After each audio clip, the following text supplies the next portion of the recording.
Well, hello there, folks, and a very warm welcome back to What's for Tea. It's lovely to see you all again, and I hope that I find you very well. Or if you're new, welcome to you as well. My name's Cheryl, and if you do like these kinds of traditional recipes, please consider subscribing just before you go, and I'll show you how I made these wonderful scones.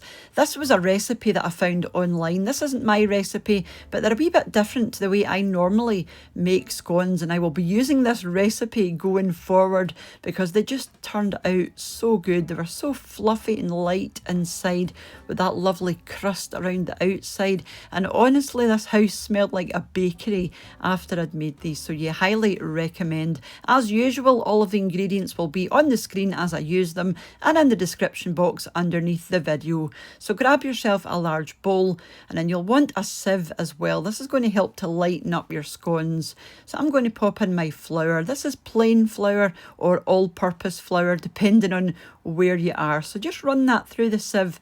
To this, I'm going to add 3 heaped teaspoons of baking powder. Again, just add that into your flour and run it through the sieve just to make sure there are no lumps. And again, the baking powder will make that, make them a wee bit lighter. And then I've got some frozen butter, and I'm just going to grate the butter just to make sure when it goes into the flour, it's got a nice even distribution. And again, I think this is what's contributing to these turning out so well. So with your fingertips, you just want to work the butter into the flour until it's, almost disappeared. Don't worry if you've still got a wee bit of butter or two floating around in there. It doesn't have to be completely mixed in, just about 90% will do.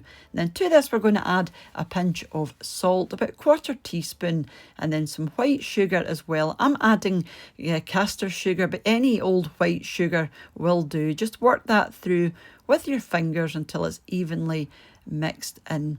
I'm going to add my raisins. You could use currants or sultanas, any dry fruit, any dry fruit that you prefer. But for this one, I'm going to use raisins. So again, just give it a good mix through with your fingertips. Make a well in the centre of your dry ingredients. We're going to add some buttermilk. Again, this is going to add to the lightness of these wonderful scones.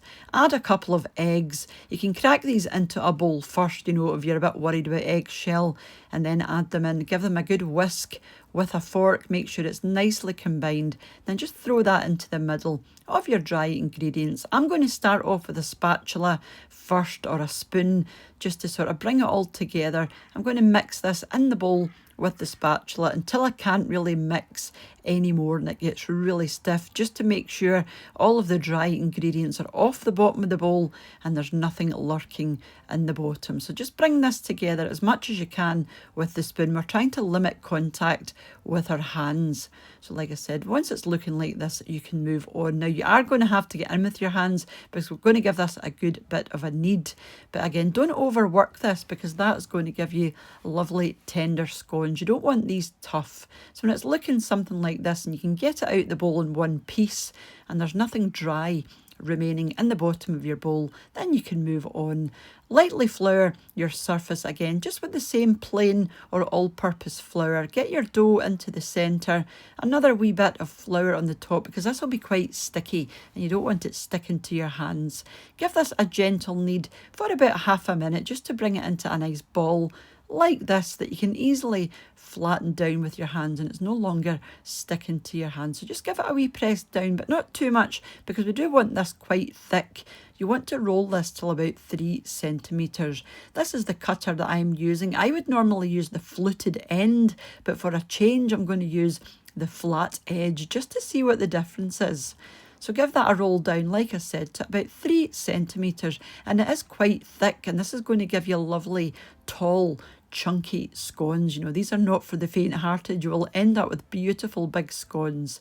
So go straight in with your cutter. Like I said, I am using the plain end of the cutter instead of the fluted side, and don't be tempted, to twist your cutter from side to side. You just want to go straight down and then just sort of ease it out from the centre of your dough, and these should slip out quite easily. They might catch a wee bit in the bottom because of your currants or your raisins. They might stick to your cutter, but just give it a wee gentle ease out and they will come out quite easily, and they should be looking something like this. Now you will need to re-roll your dough a couple of times just so that we keep it nice and thick. Like I said, you don't want these thin. So I was really happy with these. You'll get about 4 good sized scones out of your dough before you need to bring it all together and re-roll. So just bring it together gently. Like I said, you don't want to over knead this or overwork this because you may end up with really tough scones. So just do the bare minimum to bring it back into a ball shape to where you were in the beginning.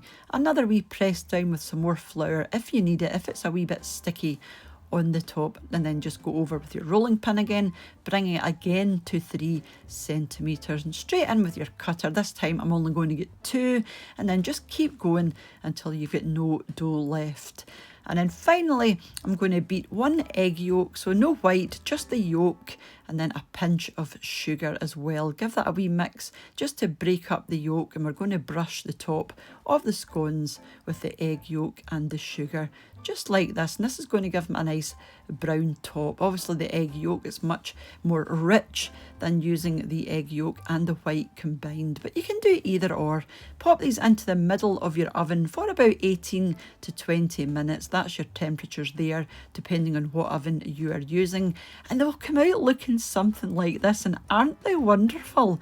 You know, some of them were toppling over, they were so tall. And just to make sure they're ready, if you pick them up and they're slightly brown on the underside, you know they are cooked all the way through. So pop those onto a wire rack to cool.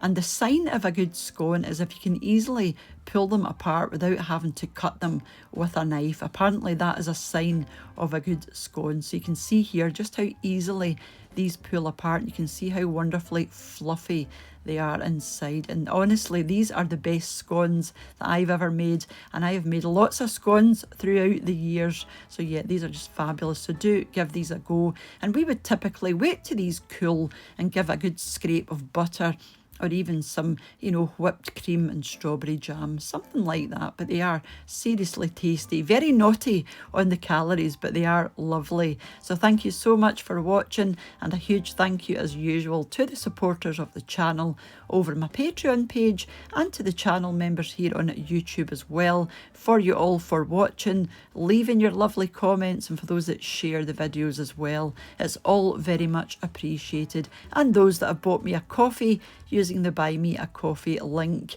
And I will be back during the week for another wee recipe, food shopping, unbagging, or back on Sunday for our family meals of the week video, which is a huge favourite on the channel. And some of you only watch that one, which I find quite interesting. It is my favourite video of the week to put out. So hopefully I will see you back for one or all of those. So like I said, if you do like these kinds of videos, please consider subscribing before you go. Take care and bye for now. Bye now.